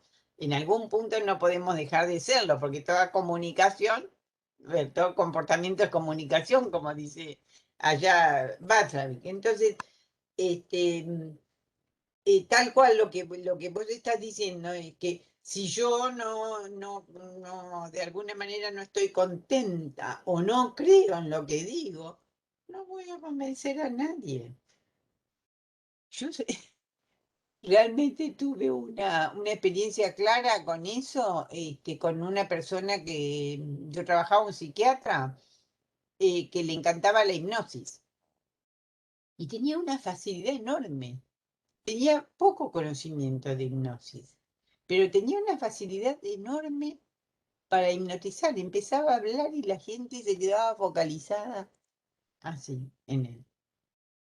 Y bueno, y trabajó prácticamente toda su vida con hipnosis. Al final decidió estudiar y formarse en hipnosis. Pero era tan natural para él. En cambio, yo, hipnosis formal, no. Hipnosis informal hacemos todos. Más o menos, pero siempre todos hacemos, porque estamos focalizando la atención de los pacientes sobre nosotros y ayudando a modificar en algún aspecto. Todos somos un poco hipnotizadores. Ruth, quería, como para no dejar pasar algunos puntos, ¿viste? Yo suelo puntualizar, sí, Bien. pero como ejercicio. Hablamos de pensamiento sistémico, hablamos de movimiento sistémico y hablamos de paradigma sistémico.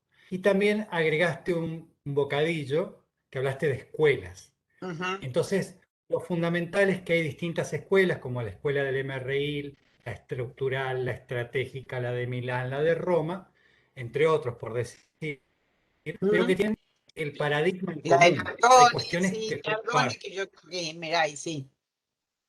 Pero Sí, digamos, está esto. Entonces, en este caso, lo interesante es que podemos hablar de un pensamiento, de un modelo, de un movimiento, de un paradigma y a la vez también hablar de escuelas. sí. Escuela, yo te diría, a ver, ¿cuál es la diferencia? Son casi sinónimos de modelo. Lo que pasa es que la Ajá. escuela es porque se ha dedicado fundamentalmente a enseñar, ¿no? Tiene el concepto estricto de escuela, de academia. Sí, se han dedicado a enseñar, pero prácticamente todos los modelos son escuelas. Prácticamente todos los modelos se dedican a enseñar. Yo no veo diferencia entre No tienen modelos. condimentos que hacen que se identifiquen con Milán, como vos decías, por ejemplo, puntos de referencia, por ejemplo, lo paradigmático está desde el comienzo con Sí, porque Bason, se pero desprendieron de el la contraparadigma, Mm, claro, el paradigma y contraparadigma es un aporte de Palazzoli, la cuestión de lo simbólico, decías vos, porque, bueno, ah, ir viendo que hay como, más que todo, podríamos decir como aportes, condimentos, pero que en líneas generales, todas estos modelos, estas escuelas, tienen una base en común. todas tienen la base de la interacción en común. Es decir, de que nosotros nos construimos, nos desarrollamos y vivimos en interacciones. Bárbaro. Cada modelo pone el énfasis en un aspecto de la interacción y trata de modificar ese aspecto de la interacción. Palo Alto pone el aspecto en la retroalimentación mutua que hace, que forma, que conforma estos circuitos, estos patrones entre las personas. El modelo estructural de Minuchin pone el énfasis en ver cuáles son las organizaciones que se arman en las relaciones, en las interacciones. Entonces mira la interdependencia entre las personas y a la jerarquía. Y Palazzoli pone el énfasis en el significado y cómo los significados estatizan las conductas disfuncionales o las pueden cambiar. Por eso la narrativa se derivó, a mi modo de ver, de Palazzoli. La cuna de la narrativa fue Milán. Y de hecho, que los dos compañeros de Mara, en la segunda etapa, fueron los iniciadores de la narrativa en Europa. Más allá de, se juntaron, por supuesto, con los australianos, ¿no es cierto? Con Epson y White. Pero en realidad, y bueno, después surgió en Estados Unidos también, pero todos ellos son derivados del foco en los significados. Cambiar las Claro, interacciones focalizándose sobre los significados, porque no es necesario, como les decía hoy, focalizarse sobre los tres aspectos a la vez. Con focalizarse sobre uno y modificar uno, modificamos los otros, necesariamente. bueno, después compartimos en algunos chismes, pero Eduardo me decía, viste que Eduardo es muy, Eduardo, Ya, hicimos un encuentro inicial justamente sobre el rol del terapeuta, ¿no? Con vos. Bueno, ajá, Eduardo nos decía que él muy amigo sobre todo de Chechín y ajá, de Bóscolo más que todo, decía sí. que bueno, que Selvina era una petiza jodida. Sí, sí, Muy, sí. Bueno, muy jodida. ella fue la Y fuente, que, ella fue la fuente inspiradora y después Bocolo y Chequín desarrollaron un poco más de algunos aspectos, las preguntas y todo lo que tiene que ver, pero siempre para modificar significado. Y fíjense qué hace la narrativa. La narrativa cambia historias, básicamente. Ese es el foco de la narrativa. El cambio de las historias que se arman respecto a las conductas disfuncionales por otras conductas, otras narrativas, otras historias alternativas. O sea que, eh, eh, este año, Ruth, te comento, las vueltas de la vida tenemos en 2 cuatrimestres la materia, ¿no? ajá, Entonces, este año nos quedamos hasta Milán, en el ajá, primer cuatrimestre. Y en el bien, segundo cuatrimestre damos las posmodernas o postestructurales. sí, Este, lo- la sí, nombramos a la terapia centrada en las soluciones apenas, pero la nombramos, pero no trabajamos acá en el cuatrimestre. Porque, está bien, o sea, dividimos la materia en 2 momentos. ujú, En el primer cuatrimestre vemos humanistas, TCC primera y segunda ola y ajá, las escuelas tradicionales de sistémica. está bien, está bien. Así No, no, nos tienen un ordenamos. panorama maravilloso, ¿eh? Un programa extenso e intenso, maravilloso, realmente te felicito y ustedes aprovechen porque tienen un privilegio que les aclaro, pocas carreras de psicología lo tienen. Yo conozco mucho de carreras porque estuve 6 años dirigiendo la carrera, organicé la licenciatura y después tuve muchos años al frente de una universidad, de la Católica de Santa Fe. Así que conozco mucho de carreras. He recorrido todas las carreras de psicología y soy docente de distintas carreras, de distintas universidades. Lo que ustedes tienen en esta materia es una perla. La verdad, y no lo digo porque esté Ilse delante, sino porque muy pocas universidades tienen la posibilidad de integrar a la par los distintos modelos. Y sobre todo las universidades estatales, porque en general son organizaciones mucho más estáticas, es muy difícil modificar las universidades estatales. No estoy haciendo una crítica, al contrario, lo lamento, digamos. Los mismos decanos lo dicen. Nosotros no nos resulta tan fácil como a ustedes, las universidades privadas, los cambios. Pero ustedes tienen una posibilidad de tener un panorama que muy pocas universidades lo tienen. Muy pocas universidades. Así que aprovechenlo. Aprovechenlo. Y te felicito, Ilse. Y creo que este programa tuyo de haber compilado, haber hecho una compilación ha sido una idea maravillosa. Maravillosa. Porque Bueno, lo de está Alicia bien. es muy bueno, muy bueno, pero restringido a lo sistémico. Vos abriste el panorama, el abanico a los distintos tipos de terapia y poner en un solo compendio los distintos tipos de terapia cumple con el metamensaje de todas aportan algo valioso. Y esto es muy importante, porque quedarse en el escuelismo es una colonización antigua de pensamiento. Gracias, gracias. Muchas Valoro gracias por... muchísimo tus palabras y tu afecto y sabes que te respeto y te admiro muchísimo, digamos, ¿no? Bueno, muchas gracias a ustedes por participar y bueno, a disposición cuando necesiten algo importante, porque Dale, algo gracias, Ruth. que yo les pueda dar. Bueno, muchas gracias. Un gusto. Gracias, Hasta gracias. pronto. Chao, Chao, chao. chao, chao.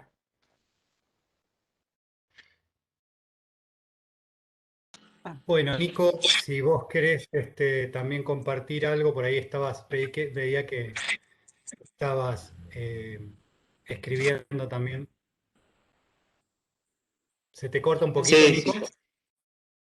Perdón, ¿ustedes quieren que me quede para algo o seguís con tu clase? Como vos quieras, porque también sabemos que tenés obligaciones, así que si, eh, como vos, Sí, nosotros tenemos un poquito más de tiempo, así que ya sí, cualquier cosa, pero porque con estas restricciones horarias estamos complicados para poder hacer algunas tareas.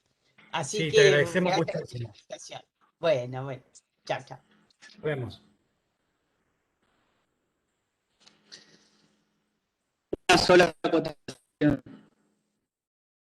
Sí, señor. Se puso colorado, profe. Sí, la verdad que sí. Pero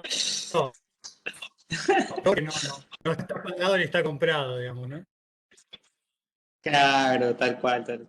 Buen programa, diría Lelutier. Totalmente, Este, totalmente. yo escribía y lo que hacía el comentario era justamente marcando esta cuestión, esta cuestión de que del estilo del terapeuta, ¿no? Y de lo que tenemos que aprender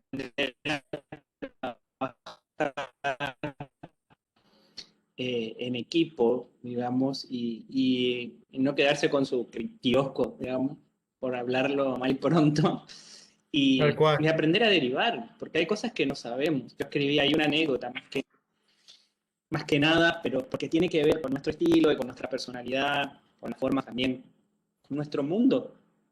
Eh, hay veces que yo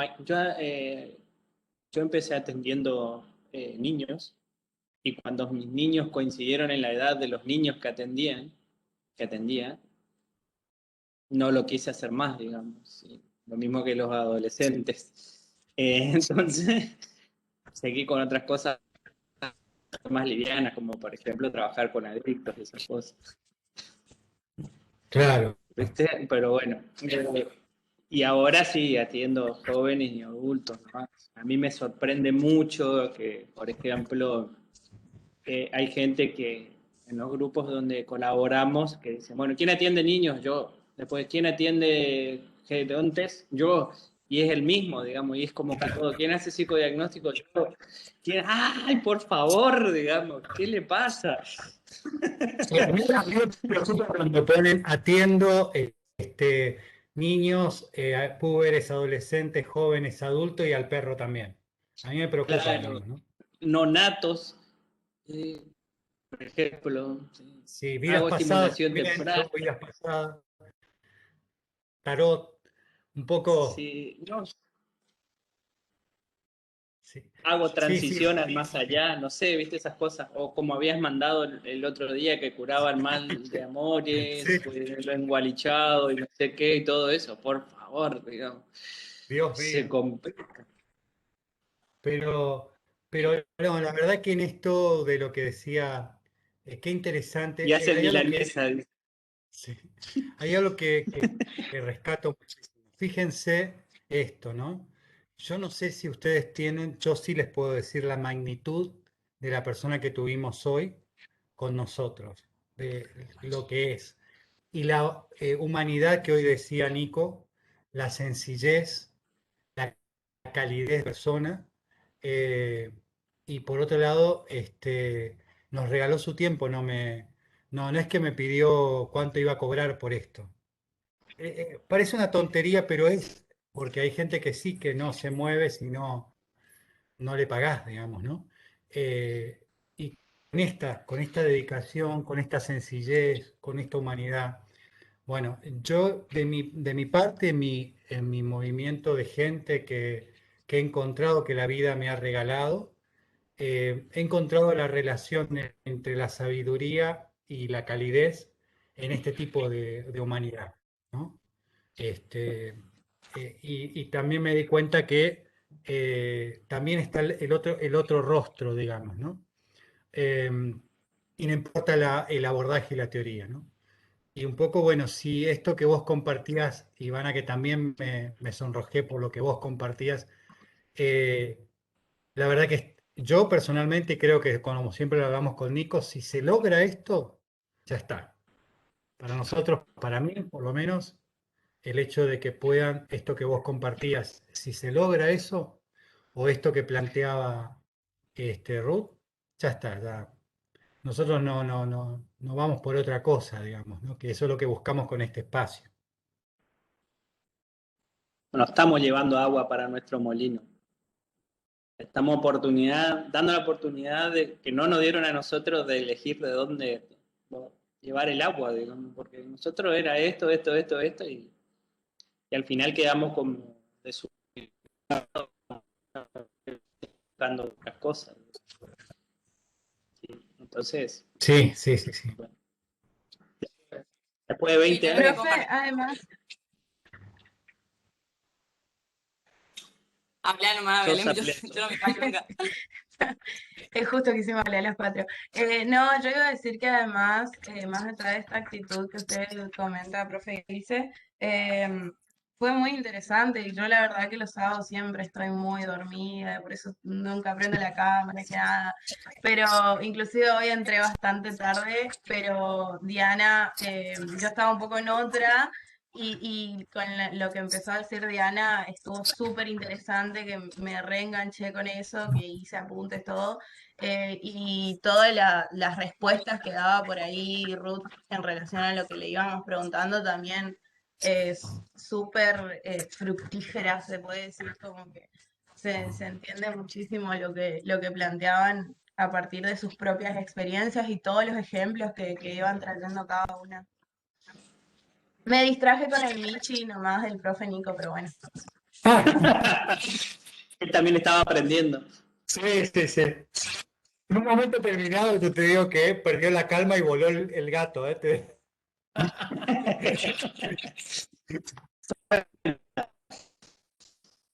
Yo tengo el mío, la mía que está dando vuelta acá. No, Buffy, la este está ahora cazavampiro. atrás de la computadora. Ah, Este es bien, bien. Loki, el dios nocturno. Uh, Ivana, ¿estabas por decir algo? No, sí, no iba a agregar nomás que lo que yo compartí era, o sea, en mi experiencia y también intenté plasmarlo en mi conclusión del trabajo, de qué siento yo, o hasta ahora, digamos, igual falta todavía 3 semanas creo, pero no sé, a mí me encanta. No pensé que me iba a gustar esta cátedra, tampoco sabía muy bien de qué se trataba, pero me gusta la dinámica de las clases, esto de que venga un invitado siempre. Por ahí dice uno que aburrido tener que escuchar, pero increíble porque después uno busca esto que usted dice, digamos, quién es, digamos, qué hizo de su vida, no sé, su currículum, por así decirlo, que usted mandó el de Carlos, que yo no podía creer que eran 35 páginas. Es increíble poder tener esta oportunidad y no sé si siempre usted fue así, profe, o por ahí este tema de la virtualidad también nos permitió a nosotros poder acceder a eso y no sé, yo estoy encantada y para mí es un placer y Ruth, un amor, profe, la amo, súper, no sé, súper clara cuando comunica, no es que me viene a poner todos términos complejos que uno no entiende y creo que eso también habla del buen comunicador de poder expresar toda la formación que tiene yo, todos los conocimientos y la experiencia de la manera más clara posible para que nosotros también, que bueno, todavía no recibimos ni nada, que nos estamos formando, podamos entenderla, digamos. Así que para mí es un placer. Yo le quiero contestar a Ivana. Perdón que no prenda cámara, pero si prendo cámara se me desconfigura todo mi audio. El profesor Ilse siempre fue así de traer invitados. La primera vez que yo cursé con él, lo limitaron bastante y si alguien de la cuenca ve, no tuvimos esas oportunidades y creo que ahora gracias a la virtualidad sí la tenemos. No lo conozco al profesor Nicolás, es la primera vez que estoy cursando con él, pero sé del esfuerzo enorme que hace el profesor Ilse para traer invitados, para conseguir libros, que tengamos los últimos libros y lo podamos manipular, digamos. En eso siempre está predispuesto para el alumno en todo momento.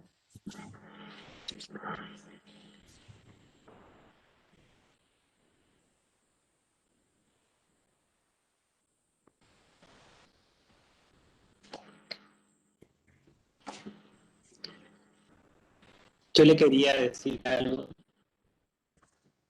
como, este no es mi comisión, así que no le tendría que decir nada. No, mentira.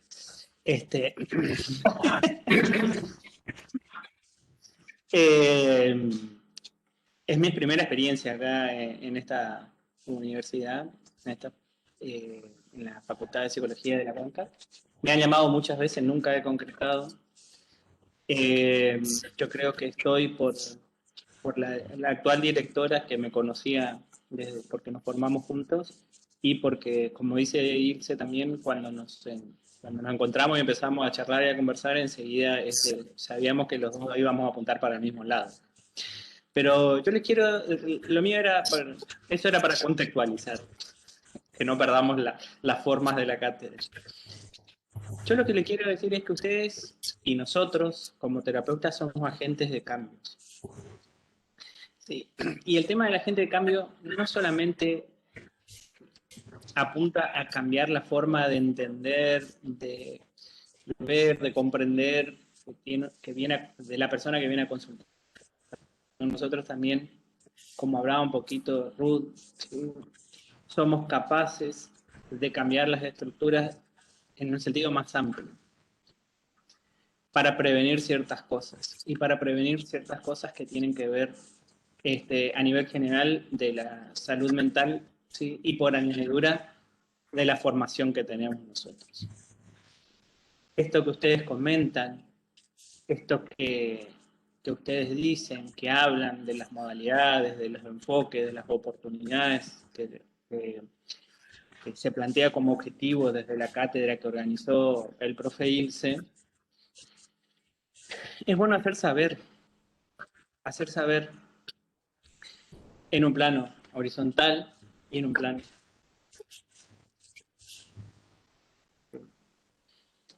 y transmitir también para los que por ahí están en el proceso un poco más atrás de la formación como psicólogo. ¿Qué quiere decir esto? Que nosotros también somos agentes de cambio para nuestra formación y para las cosas que queremos ver. Pero tenemos que hablar también, tenemos que actuar, tenemos que movernos y actuar, dedicarnos a la acción. O sea que todo esto que ustedes plantean está bueno que se conozca, que se diga y que se ponga en movimiento. Porque si no, por ahí no se logra, no es que no se logra, sino que el movimiento es lo fundamental desde esta escuela. Bueno, nosotros necesitamos eso, si no se consume todas las energías, ¿sí? El sistema cerrado de todas esas cuestiones que ustedes saben. Esto hay que moverse, es así, o si no se queda. Y ustedes son la generación que viene. Lamentablemente nosotros ya en algún momento ya nos vamos a cansar. En un momento, en lugar de estar acá, me voy a estar sentado en la galería acariciando el gato, ¿sí? Mirándole. Sí. Entonces, bueno, eso más que nada le quería decir. Ahí andan mis hijos. Ah, no, esa es la amiga mía. Parece una despedida ya esto. Como que nos estamos terminando la cátedra. No es una despedida, pero es un buen señalamiento por esto que dijo Ruth. A mí me quedó dando vuelta. Los cambios en las estructuras de las instituciones privadas son más fáciles que en las públicas. Están como más predispuestas. Pero el movimiento no viene nunca de arriba hacia abajo. ¿Sí? Ivor me va a ayudar con los libros. No, estoy. Ahí está. ¿Cómo es el libro? Yo le recomendaría leer un libro, pero no me estoy acordando bien el nombre, pero me sale como La Revolución en el Gallinero, ¿no es así o sí? En la granja, en la granja. En la granja. Revolución en la granja. Lean, sí. Léanlo. Sí. Es muy bueno para entender esto que yo le estoy planteando. Revolución en la granja, ahí está. Ahí pone en el chat que hay que organizar un asado, profe. Me parece una buena idea, ¿eh? Sí, volvemos No, porque no nos estamos despidiendo de nada. Pero cuando terminemos. Ah, bueno, está, sí. Yo pongo la casa. Eso. Así que cuando quieran. Pero bueno, a eso me refiero. Es que hay que alborotar un poco, ¿sí?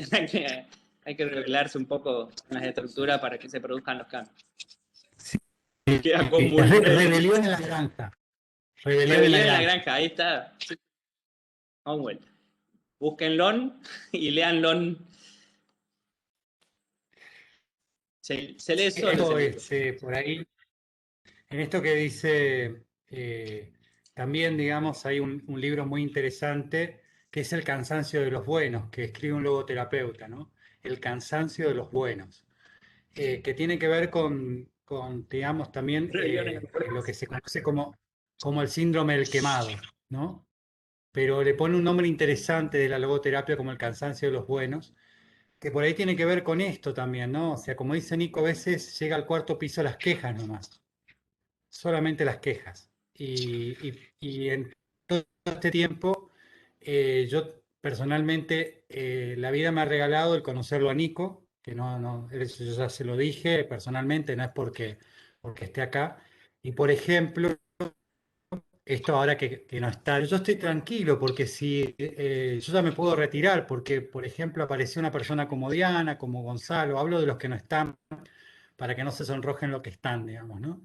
Pero son cosas que me regaló la vida, digamos, ¿no? Gente como María que se fue, que estuvo un ratito.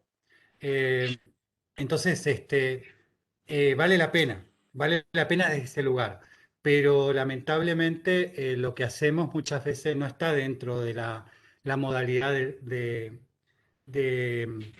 el concepto de planificación y de estrategia eh, de la empresa, digamos, ¿sí? Entonces, a veces en ese sentido somos un poco rebeldes, ¿no? Un poco depende si se ve con un ojo, ¿verdad? Profe, Sí, sí, ¿se escucha? sí. No, y estaba por aportar esto de que me parece está bien esto, bueno, que dice que son un poco rebeldes, pero por este motivo es que también nosotros podemos aprender un poco más allá, porque la facultad a veces también limita con el tema de los programas, las planificaciones, todo esto, y con el tema de los invitados, como que nosotros, bueno, por lo menos yo creo que nos ayuda bastante, porque escuchar a otras voces, ponerse es otra perspectiva totalmente distinta. Y es como que también conocer gente famosa de otros lugares que capaz como usted una vez dijo, que a nosotros nos saldría plata el hecho de poder conocer o los manuales o los libros. O sea, gracias a ustedes que nos da todo tipo la accesibilidad de poder tener más allá de lo que la facultad nos da, pues la facultad nos da lo poco, o sea, lo justo y necesario algo muy básico y es como que yo siento que, bueno, con esta cátedra hay muchas cosas que tipo, por ejemplo, yo no pensé que me iba a gustar y también, digo, me gusta, me llama la atención, me gustaría el día de mañana poder ver también estos puntos del tema de las terapias, las diferentes terapias que hay, que no lo tenía en cuenta porque todo el tiempo es psicoanálisis, psicoanálisis y dejan de lado todo lo demás. Y nada, y eso, y como que a veces siempre pasa y es un poco frustrante que siempre haya quejas, que se vea lo malo, cuando en realidad uno lo único que quiere hacer es ayudar al otro, porque usted nos está ayudando para hacer futuros profesionales, bueno, tener otras miradas, y no es que está, no sé, cargándonos de cosas, sino al contrario, es ayudarnos nomás. Pero bueno, depende de cada uno. Para mí, el que se queja es porque quiere de lleno porque sinceramente debería estar agradecido. Embroncada, ya. Vamos contra todo, profe. No, pero esa es la intención, Lorelei, ¿no? Nuestra intención con el profe, con el equipo es esta, digamos, ¿no? Poder brindarle lo mejor posible. Esto que decía también Ruth, actualizado. Fíjense que hay material que todavía no está traducido al castellano. Entonces, siempre tratar de estar actualizado, que esa es un poco también nuestra función, ¿no? Y como estamos en tiempo, no les ocupamos más tiempo. Eh, un placer el día de hoy. Gracias por sus palabras y gracias, Nico, por acompañarnos en un día que no estudia como... Así que bueno, muchísimas gracias. Nos vemos. Chau, chau. Me voy a Nos vemos, amasar Chao, pizza. profe. fin Muchas de... Chao. gracias. Chao, A fin gracias. de...